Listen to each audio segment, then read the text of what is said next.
Hey there, I thought I'd show you today how I make a Cars Simplified video. This is the table where I film everything that's on the whiteboard so far. This is just a lazy Susan where I put a part on it and rotate it. It gives a good white plain background and lets me rotate the part smoothly.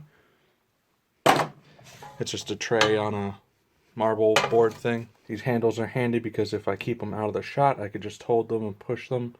Be nice if I had a motor. I've been thinking about building one out of Lego bricks, and I could just put a wheel on the bottom here and it'll go at a constant speed. By hand, I just need to make sure that my hand goes at the same speed and isn't shaky. If I hold on to it like that, it's usually pretty good. I haven't cleaned off the table for a while. Here's the camera. These are fill lights. And that's the green screen. I will take a cloth. I usually grab a cloth, go up here,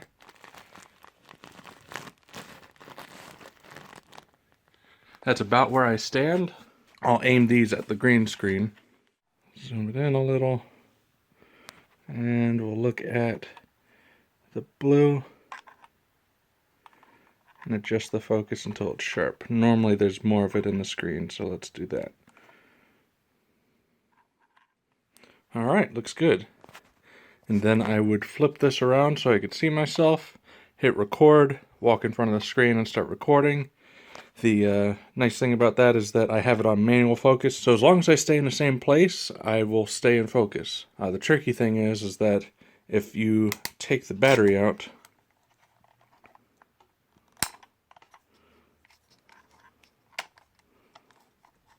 take the battery out, put the battery back in, the focus resets and you can see it's not great.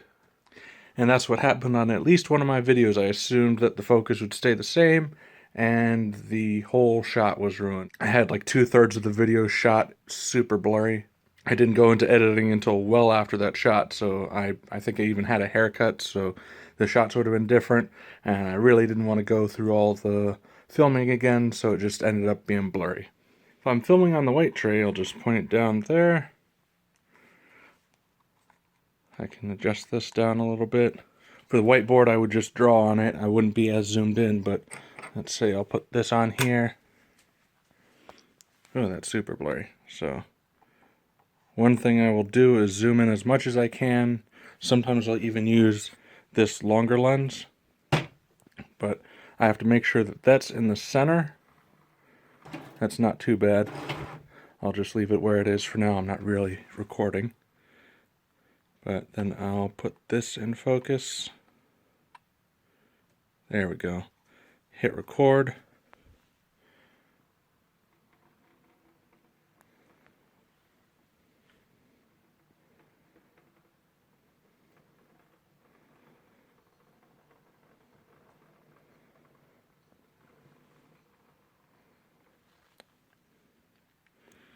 And that's that. A lot of these videos end up as just standard footage that I can use later. A lot of that ends up on Cars Simplified extras. Sometimes if I'm bored and I don't know what to film, I'll just spend some time putting various parts on here, spinning them around, and then uploading them to the extras channel. Sometimes they get a few hits on the Amazon affiliate links, but not a whole lot. But after I record them, then I have that footage, so if I need to show a tool in a video, then I have a really nice stock footage looking rotation of the tool. What makes things easier in the long term is if I have videos where I need to use these, I'll do a bunch of videos in this room or in the garage as they're needed. Sometimes I'll grab one of these and put them in the garage if I have to go back and forth. The lighting isn't as great, but it's better than having no lighting at all. It's kind of a pain to move these up and down the stairs all the time. But if I record a bunch of green screen videos in a row, then these will stay in the same room. I won't have to move them constantly. If I'm recording in the garage and I want some really good lighting, I'll grab both of these and then take them out to the garage, and I'll show you that next. Usually I have the GTO in here ready to go because it doesn't get out much. The spot next to it is pretty clean, but it's not clean enough to have a car in at the moment. Sometimes I will bring a car in here, but if there's 2 cars in here, there's not enough room to do recording. So most of the recording ends up outside the garage unless it's on the GTO. Head out the door. Out here is where I usually work on the cars. Right here I can plug in both of my lights, and I have an extension cord. I can bring the lights way out there if I need to. Usually I don't have both lights out here though. When I'm recording under the car, sometimes I'll use a combination of the cell phone that I'm using at the moment and the regular camera that I showed you earlier. I've actually had one where I've laid the tripod down sideways here, had the camera sticking up, so it's basically just 5 inches off the ground. That way I can shoot underneath the car. Depending on what I'm doing, I'll have a bunch of space right here, or I'll move the car and have a bunch of space on that end so I can work on the back or the front. If I need to work on the other side, I usually have to turn the car completely around because there's not a whole lot of room on this side. Right now the GTO has a bad battery. This has 32 gigabytes of RAM. I don't plug a lot of stuff into the front anymore because it's worn out. This is a $20 tower, and these things got worn out from repeated use. I use it a lot, so I actually have an external thing. This is the external thing that I use. It's pretty nice. It's got that weird USB dual design plug, but it's a case too. I can store stuff in here. Right now I'm editing on Movie Studio 15. I store stuff in various folders. This is season 4 that I haven't edited yet, and here's season 5. Almost 90 gigabytes of stuff. So that I've uploaded. That one I need to work on. That one is still in progress of filming. I'll just grab one of these random clips. Alright, now I have this, and if I zoom in, I tend to see where I start talking, which is probably right here. There was a lot of noise on this one. I think a lot of that is wind noise. See, right here is silent. Sometimes I do need to grab that silent stuff. Most of the time I use the footage where I'm talking, which is right here. I use keyboard shortcuts like S for split, and then I can grab that. Let's just delete this for now. S. And normally I would listen to this, but I don't have my headphones plugged in, so no sound is available. And then I would mesh it like that, so if I watch the thing, there's a little bit of a fade transition. That's how I get those. That's just a personal preference, and I don't have a certain length that I prefer. I just kind of wing it by whatever audio is available. Sometimes I'll be talking and then I'll say something and then it'll just cut off because I don't know what to say after that, and then I later on will say what I need to say, and I'll just cut it off. If this was it, I would cut it off right there. Delete, and then I would fine-tune how long it is, and then I can drag in this, and hopefully this will blend in the audio to where the next thing I need to say transitions smoothly. Probably have to delete some of this. I can either cut and delete the beginning, or I can just chop it off like that, and then I would do that. And zoomed in this much, you can kind of see where the spacing of the words are, and that it's about the size of my thumb, so there's that, there's that. I never use this method to do that, but I listen, and then sometimes it'll fade in the right way and it sounds nice. I do a lot of those cuts. You'll probably notice them all now because I've revealed the secret, but hey, this is how it's made, and I'm not going to leave out cool stuff like that. But here's how it works. All the stuff that I'm working with is in this corner, preview is in this corner, and all my editing is on this stream here. If I use the mouse wheel when I'm active on here, I can zoom in and out. But I'll start with the video. These are different layers. So picture in picture I can change. This is normally zoomed in some, and I can just delete that. Let me show you what that looks like. So normally what I'll do is overlay text, but to show you what this does, I can go here. Right now it's zoomed in all the way so you don't see any of the stuff below it. See, it's just that. I can either have it fade in and then fade out by dragging the corner. So let's watch it from here.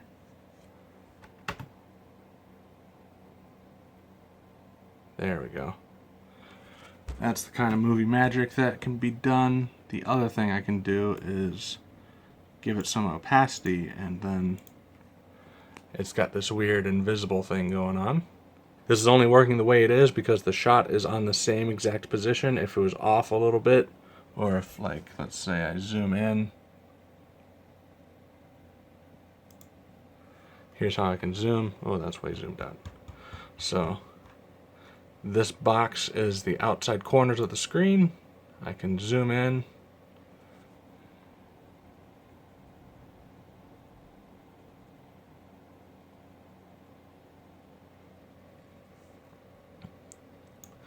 Normally I don't do too much with that. I can also drag it around or rotate it. No. There we go.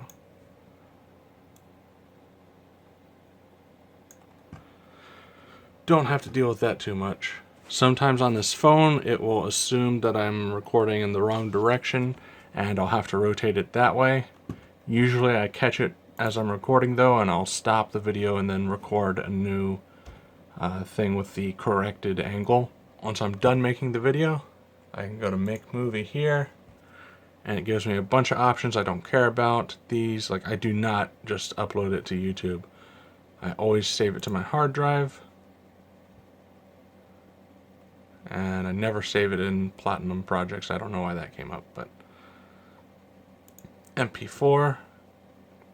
I can also go into advanced options, which will come up with all kinds of fun stuff. This is my custom 4K, where it's not really 4K, but it is. The videos that I shoot are 1080, but if I'm putting text over it, that will be rendered in 4K if I select this. The different ones are, like, Draft is just very low quality 4K. This one's still not great quality, but if the original is 1080, it's still going to look a little bit better as far as the overlays are concerned, or any shrunken videos. Like if I have something recorded and it's small in the upper corner, then it's going to look real good. YouTube likes higher quality videos, so if I'm ever going to be able to render in that, I definitely render in that. Hopefully one day I'll have enough money where I can get a 4K camera and I'll render in a, let's see, like this one. Extra cool would be this one, but I feel like I would need a better computer for that. Right now my computer can kind of handle this one, and these aren't too bad. If I do that one, it renders super fast. Well, depending on the size of the video. This one would be pretty fast. Let's just do it. Yeah, that's really fast. The computer I'm using, I've had it for a long time, and I bought a bunch of stuff that was meant to not future-proof it, but like make it relatively future-proof. Like each of the RAM sticks are 8 gigabytes, and I could have just bought four 4 gigabyte sticks and made it 16 gigs, and that would have been absurd at the time. But I initially bought 2 8 gigabyte sticks and had 16 gigabytes then I added 2 more of those 8 gigabyte sticks as soon as I got them. Alright, the video is rendered. I'm not going to look at it because it's just junk that I've shown here that's, I'm not going to use it. But if I make a video with a whole bunch of overlays and stuff, it usually takes a little longer than that. This one is 30 seconds long. If I made a video that's a minute long, usually it's the same rendering rate per minute or per second, whatever you want to call it. But if it gets really long, that bogs it down per minute as well. Now I can go in and make a thumbnail. Let's say I want to use this. So I've decided that whatever the video is about is important that I'm pointing out this ground connection. Let's say I'm making a video about replacing your grounds or the Big 3 upgrade. I'll go to that. I'll make sure that I'm in the best quality. So these are just if I'm working on a video, sometimes I'll put it in draft quarter if I've got too many layers, so the frame rate isn't bad when I'm just previewing it. But right now I'm going to use best full, and then I can save this. Then let's go with image 1 is fine. Interesting tip, if you have this program, you can use PNG, and if you have, like, if you green screened yourself, saving it as PNG, all the stuff around you that has been chroma keyed out will actually be transparent, which is really useful for making images of yourself that are transparent backgrounds that you can use later. But I don't need that, I'll just save that as JPEG. Save. Now I have an image. I can take that image and not have to worry about saving my spot. I'll right click here, add text media. That will go up higher. Up higher. And then I'll make a generated media. Let's do color gradient. This is where I pick my all my thumbnails pretty much have white borders, and I've got a preset for that. That's the white border. Now I've got a white border around it.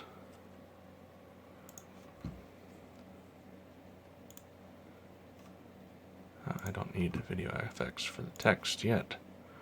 Basic text stuff. Alright, so I've got some presets. I've got a whole bunch of them actually.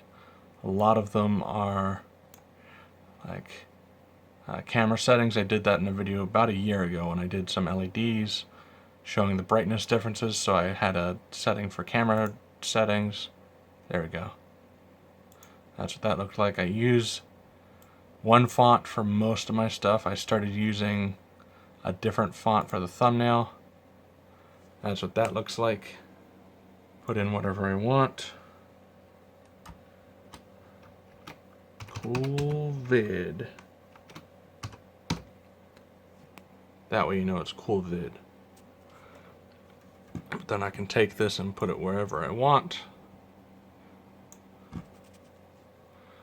If the font is big enough, I can highlight everything. If it lets me, there we go. I can select from these pre-selected ones, or I can just type in execute order 66. There we go. Now it's really cool vid. I drag this wherever I want. Like I can put it up in the corner. And then I can have like my face here, and I don't know, move this down. I can move the picture down so you can see it a little better over here, because this isn't important. I can zoom in or whatever. But that's the basics of making a thumbnail in the video editor. I don't really make anything outside of the video editor.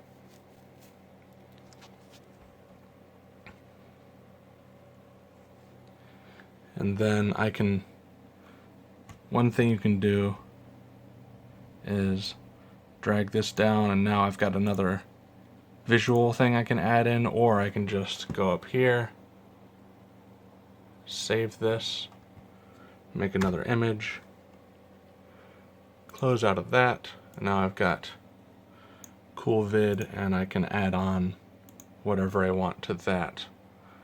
If I add a whole bunch of layers this way, it starts getting laggy, and sometimes it'll actually freeze up, or it'll cancel out one of the layers. I don't know which ones, but it's not what you want. So I usually just create a new saved image, and I can keep these on here and go back if I decide the font is too big or something, but it works pretty nice. And then as soon as I like what I have, then I can just upload that thumbnail to the video. Here's my dashboard. I can go to videos. Somewhere in here is going to be the, there we go. Haven't made a thumbnail for this one, so I can go in, where's the thumbnail? Still getting used to this new layout. I do not like it. There we go. Custom thumbnail. And I go in and select cool vid, and it uploads it. Save, hit back, return to channel. There we go. Cool vid. Hopefully that made understanding our process just a little bit easier. Thanks for watching. I'll see you in the next video.